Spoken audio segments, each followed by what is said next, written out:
In a relationship, when is honesty not the best policy? How do you balance what you want versus what you need? And is there something you need to say to your spouse, but can't find the right way to say it?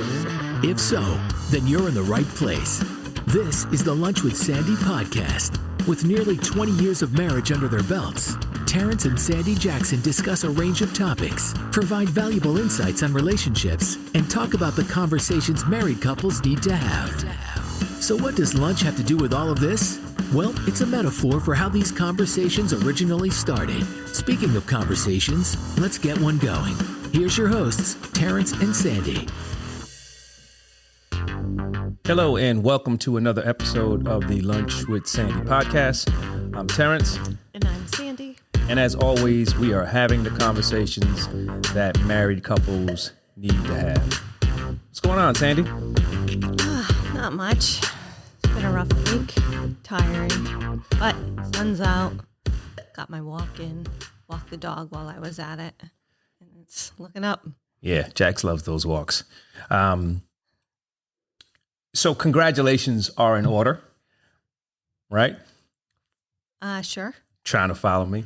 I say congratulations because we are officially business partners.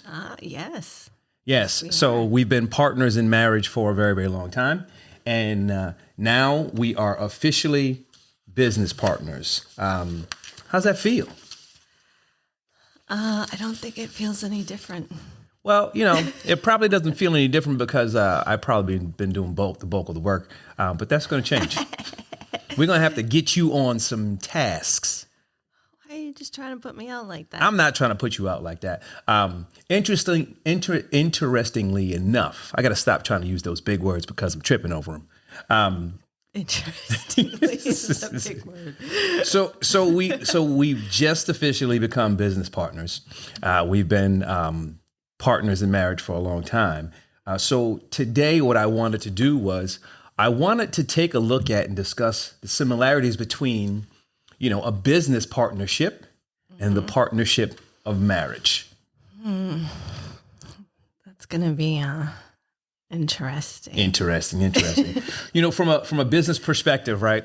When you enter into a partnership, whether it's a LLC or forget about the actual type of the structure, but typically you have, you know, two entities or two individuals. Sometimes it can be, again, just like a relationship, it can be more than two, but typically individuals who are coming together, and those individuals prior to coming together may have had their separate identities, but they come together to actually create a new entity based off the strength of those individuals. And I think for the most part, the reasons might be a little different, but when you talk about a marriage, those concepts can also be portrayed in that same fashion. Yeah, I think some of the differences is, you know, two or more. You're right. We don't judge. Again, don't judge. But you probably find more business partnerships with more than two than marriage partnerships. Again, not a problem.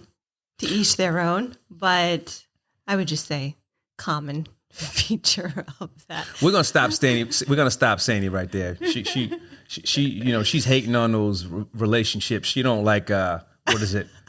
Sister wives and brother husbands and all that other good stuff. I do not hate on them. I mean, it's sound anyway. Again, before we get too far off topic, so when I think about a partnership, I think about that relationship between two or more people, and the reason for that is to do business or trade, right? And then you know, from a partnership perspective, when they came together, I'm going to guess or make the assumption that there was some type of proposal between them that brought them together. That was, you know, from both parties. Financially, it made sense. Well, right. You're not going to just meet somebody on the street and be like, you want to be my business partner. I mean, you never know. Stranger things have happened. True. If I walked up to you on the street and said, hey, you want to be my business partner? You'd say no? You mean like the first time I've ever met you, you walk up to me? I mean, I was confident. I still am. Pretty sure it would have went exactly down the way that it went down when we first met. I wasn't would've making that rolled my eyes proposal. at you. Listen, I would've wasn't walked away. making that type of proposal at the time. At the time, you know, there was an event that was going on, and you were preventing me from enjoying the event in its full capacity. But that's not why we're here. I digress. Let's get back to it. So, I just mean my reaction would have still been the same. yes. So, from the perspective of a business partnership, you know, when the parties come together, the expectation is each person or each party has to contribute something in some way, shape, fashion, or form, right? Because if you don't, then Can I contribute debt and you can contribute money? well, see, now you're getting ahead. You're getting ahead because again, that may be the case, but that's not why they actually very enter lopsided into the business, partnership. you know, together. So typically, you're going to contribute money, some sort, maybe property, some sort of skill, labor, things like that. And then from the perspective of that partnership, depending on the number of individuals who are involved, there's some percentage of ownership, right? Yep. And when those partnerships or when those entities come together, in order to be successful, they have to practice some, you know, successful business practices or techniques. Wouldn't you agree? I would agree with that. So from the perspective, and again, I keep saying, so that's one of the habits I'm going to have to break. From the perspective of a marriage, it's a relationship between two or more people. But there's more of an emotional component to that piece, right? And there's probably an economic component to it, but initially that's probably not at the forefront. Right. At everybody's minds, I would agree. Wow. When you first meet somebody, you're not going to be looking at them from a dating perspective and see, okay, economically, what do you?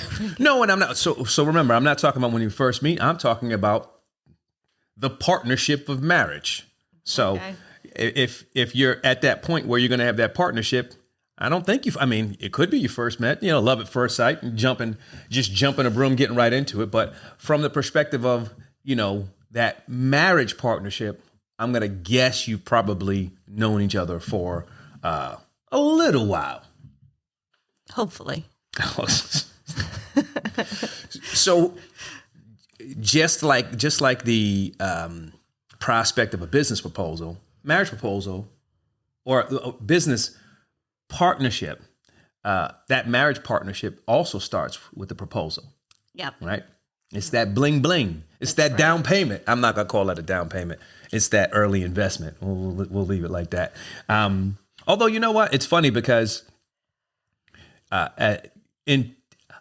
I wonder if couples today, when I say couples today, I mean those early couples who are just beginning their journey toward whatever it is, if the prospect of a large rock is more important than the prospect of maybe not going with a large engagement ring and looking more towards a house or things like that. And again, I'm getting sidetracked, but that just popped in my mind. I would think everybody is different. It's everybody's different perspective and where their priorities are. True.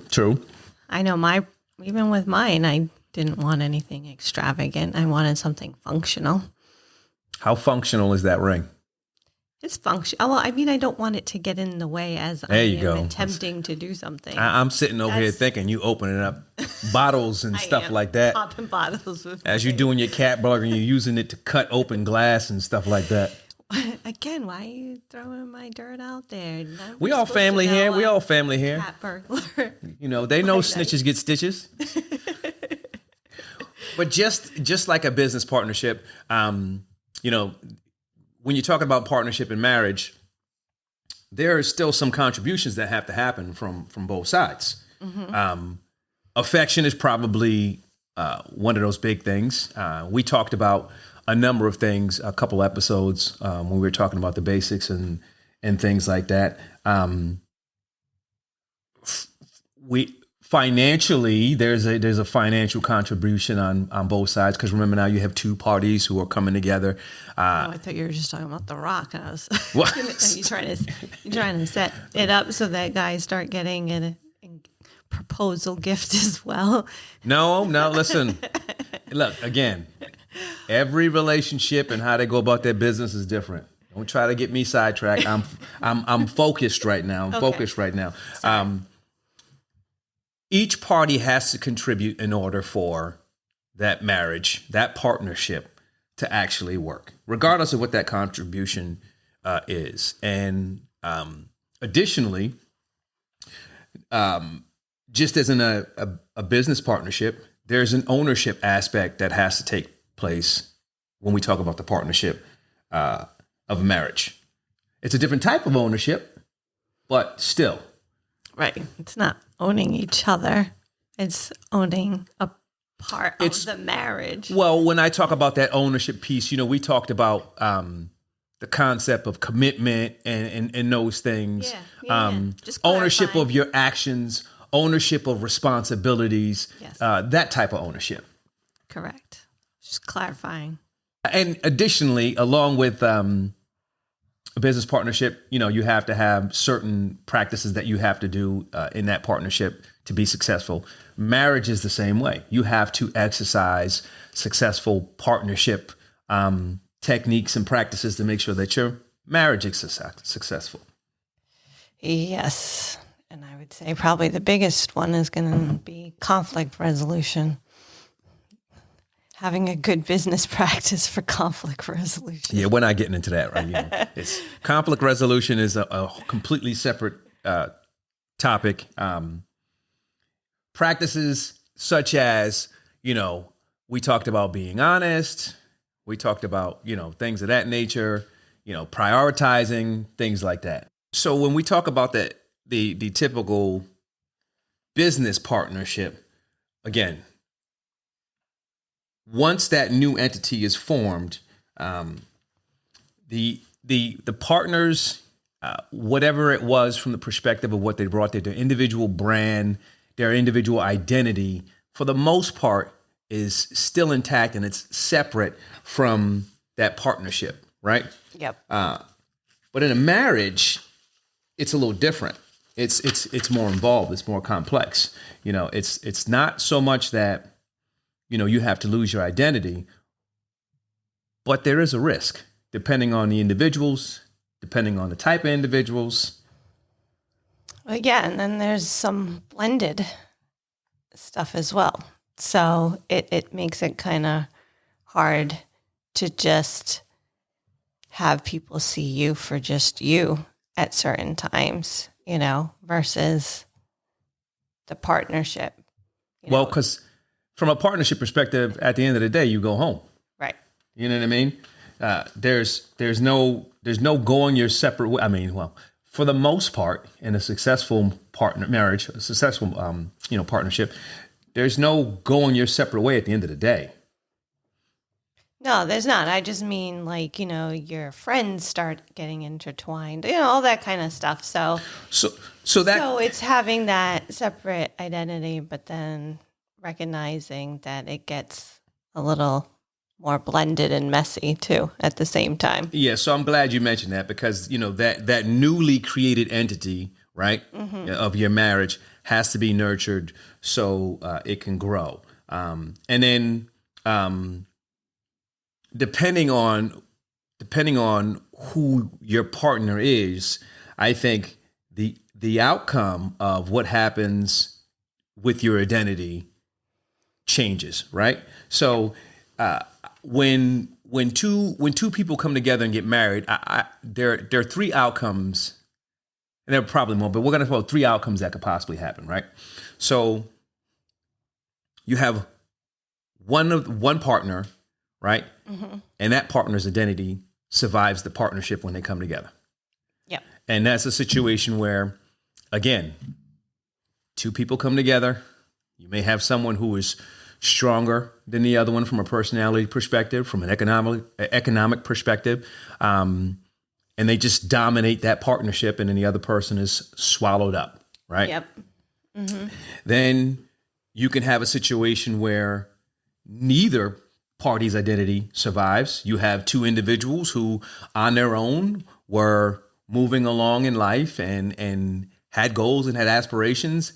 And then when they come together, a completely new entity is formed with new goals and new aspirations that's completely on a different path than what either of them were when they were individuals. Right.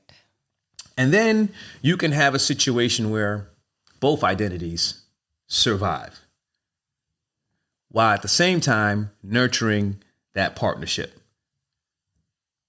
Okay. That would be the ideal one. That is the ideal one. That's a situation where, you have two people from the perspective of having all the basics. When they started building the relationship, looking at the foundation, understanding that, again, you don't have to lose your identity in order to become one with someone. And that leads to that situation where you have a healthy marriage, but at the same time, you're still who you are, but you're better for it because coming together makes you both stronger. Yes. And I would say that that's the one we have. Oddly enough. Not odd, but Most of the time. most of the time. But, it's funny because we tend to like some similar things, but we don't do them all together. So we both run, bike, but we don't do it together. No, we can't do that. We don't want to get into why we can't do that. We can't do that. I just mean from a general statement, like we have very similar interests in certain things and priorities of our health and things of that nature, but it's not like either one of those first two scenarios. It's not that one of us was and we kind of just got swallowed up into the other one and just doing what that person does just because that person does it. And it's neither number two, which is, just us now doing all those activities together. So we have our separate activities, we have our together activities. So that's more of the number. Exactly. And shout out to Tri-State Cycling Club because I tell them all the time, Sandy has to get her own friends. There are things that we do that are the same, that we both enjoy, but sometimes you gotta have your own friends. So you're just saying that you don't want me to be part of the cycling club? No, I want you to be part of the cycling Just club. that I have to get my own friends. No. shouting You just them gotta out. you gotta find your own time to bond with them when I'm not there. Oh, that's what you mean. Like, Yeah. Because We they always have say, the well, how same- come you ain't bring Sandy? I was like, Sandy got to find her own friends. Now, if you had a friend, if you were close to one of them in there and, it's your opportunity. So you're saying I should be more friendly with them, not that I have to find new, different friends. I mean, I'm saying both because, if it came down to it and they had to pick one, they're going to pick me. And I just don't want to do that to you. Oh, thanks. I love you. You know what I mean? I don't want you feeling, less than you are by someone saying, you know what? I got to go with him. Find new friends because he's our friend. Yeah, I mean, it is what it is. And it's funny because you mentioned something earlier, and I think this is well, actually, you know what? It is similar. It's not similar, but the aspect can be there when you're talking about a business partnership versus a marriage partnership. Depending on who your partner is, right, can affect your stock price. Yes. If you're a publicly traded company, right? Mm-hmm. Depending on who your partner is in marriage, that can affect your stock price. And I'm not talking about from a publicly traded perspective, but I'm talking about family, friends. Mm-hmm. You know what I mean? You catch that one that ain't the one for everybody else. You might find yourself on the outside looking in. You might find a number of friends that you had have dwindled, or their voices have gone silent. So you got to be careful in both scenarios when we talk about that partnership. Well, right.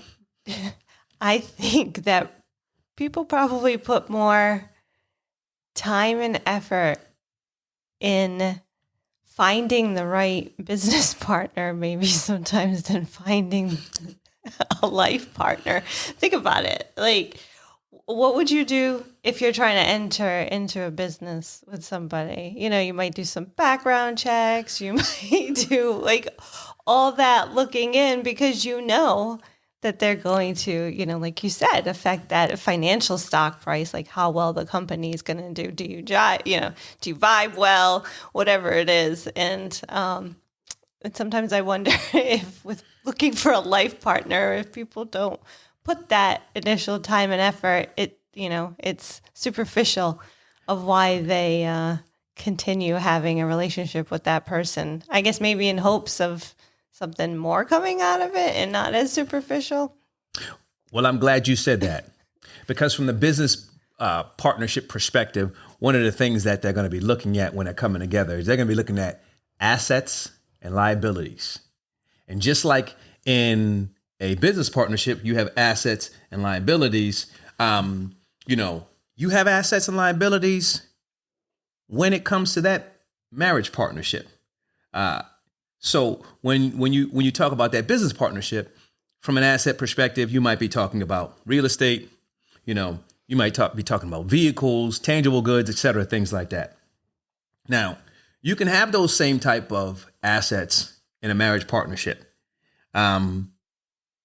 You can also have some of the same liabilities. But what I wanted to talk about from the marriage perspective was some of those assets and liabilities. And let me tell you this.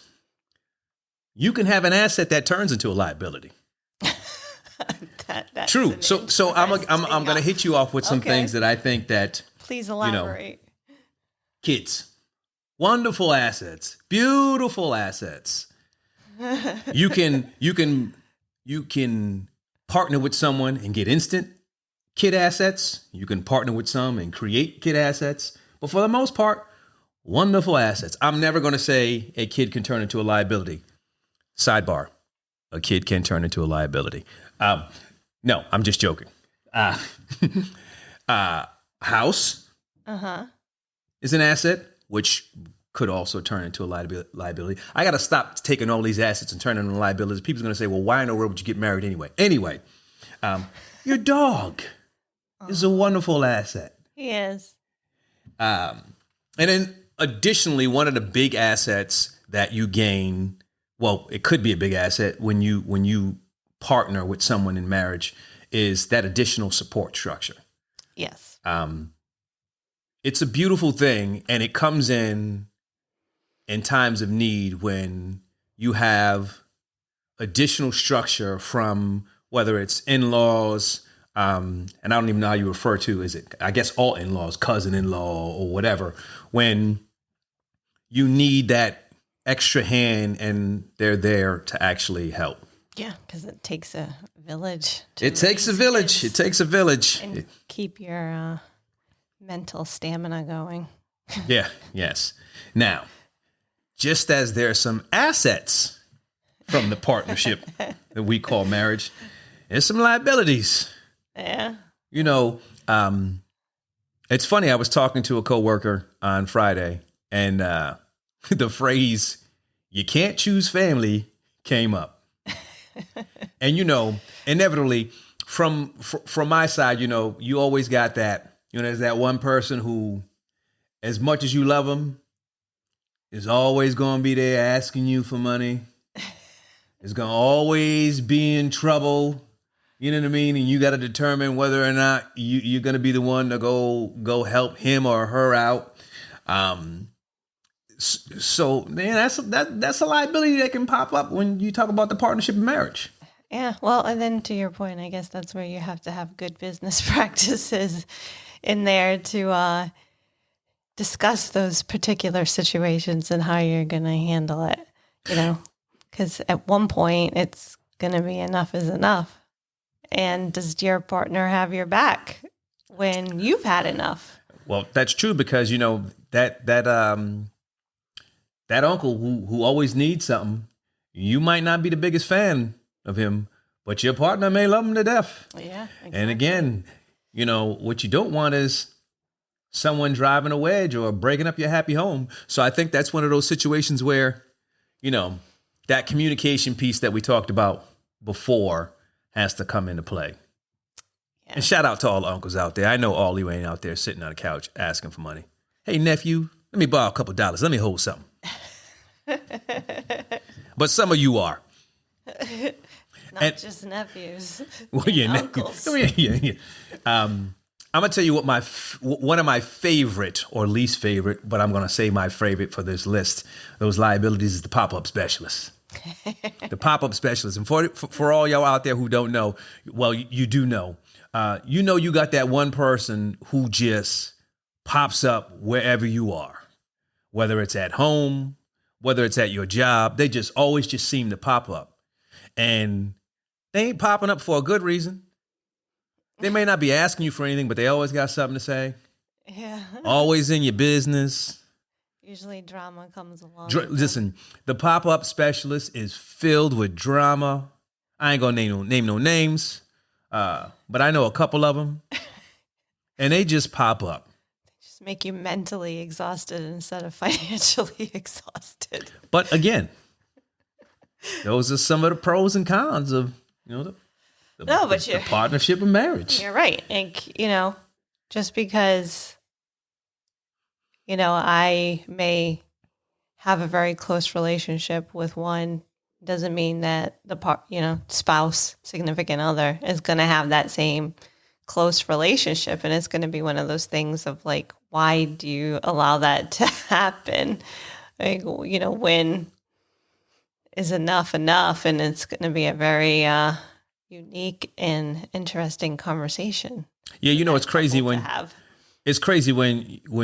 you come home and nobody else is home but the pop-up specialist, and you looking around. How the hell did you get in here? You ain't got no key. How'd you get in here? They just walk in behind you and you don't even see them. They're like ninjas. Yeah. You know what else can be? I mean, Jax, I love you. You know what else can be a liability? Pets. Yeah. In particularly cats. Okay. Let me stop. I like cats. I say cats because, I've heard some horror stories, but imagine this. Two people come together. Mm-hmm. They're in love. It's beautiful. One of them has a cat.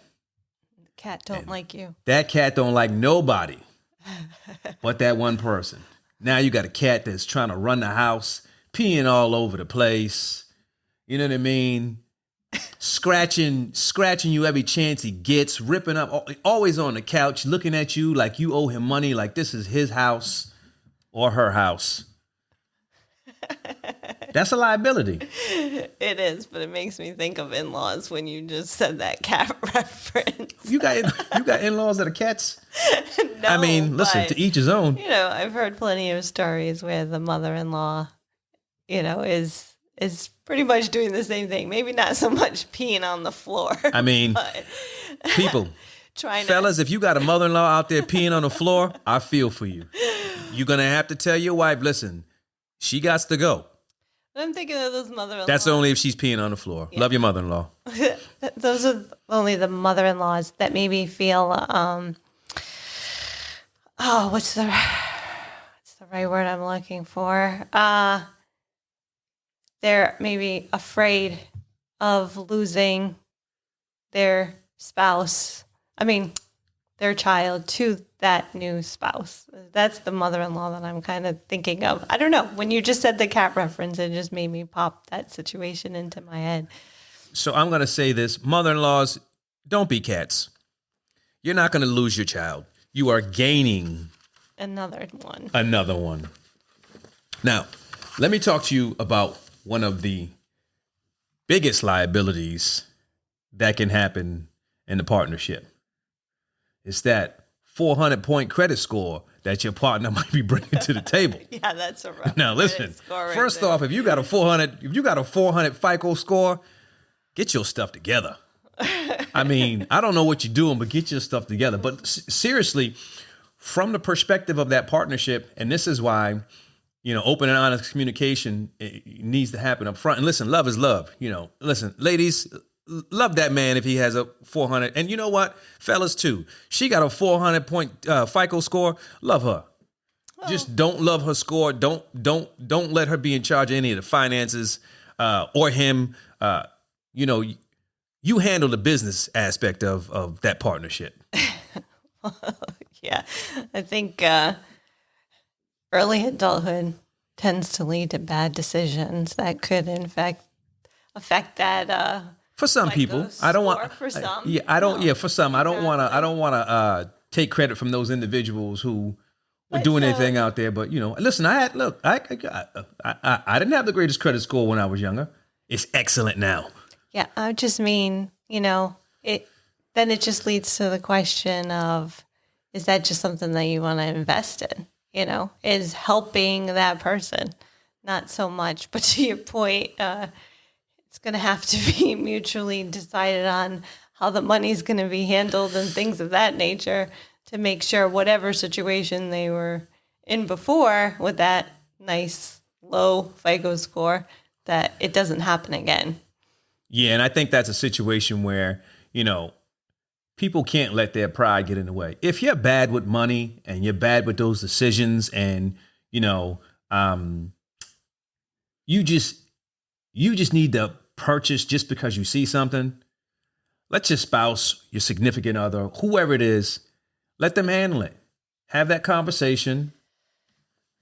Let whoever's better suited. And that's again, right? So coming together, it's supposed to strengthen both of you. Well, right. Wouldn't you do that at work too? Wouldn't you put somebody that has a very good skill set to work on a project, maybe lead the project? Doesn't mean that you can't have others on there that might not be as strong and more suited for it, but then they can mentor that person and kind of get them up to where they're at. Absolutely. Absolutely. And I think that's,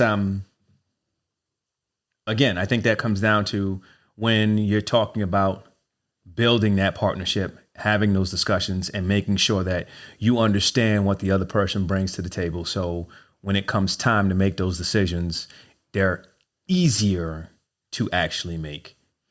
I think that is, again, something that goes for both business partnership and the partnership of marriage. And as I stated earlier, marriage is a partnership where two individuals have their hopes and dreams and desires. And just like any partnership where two parties come together, there are pros and cons that can rear up. You can get stronger from the partnership and gain valuable assets, or you can lose yourself in the identity of someone else and be saddled with liabilities of the family kind. And so at this point, or friends. And so at this point, I think we've touched on this topic long enough. And so we're going to say that's it for this episode.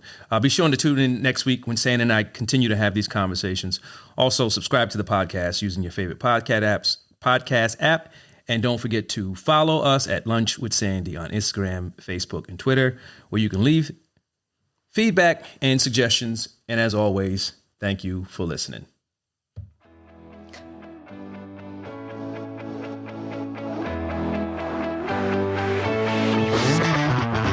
That's it for this week's episode of the Lunch with Sandy podcast. Thanks for listening. We'd love to hear your feedback and comments on Instagram, TikTok, and Twitter at Lunch with Sandy. And be sure to follow us on your favorite podcast app. If you enjoyed the show, don't forget to rate and review us. Thanks again for listening to the Lunch with Sandy podcast.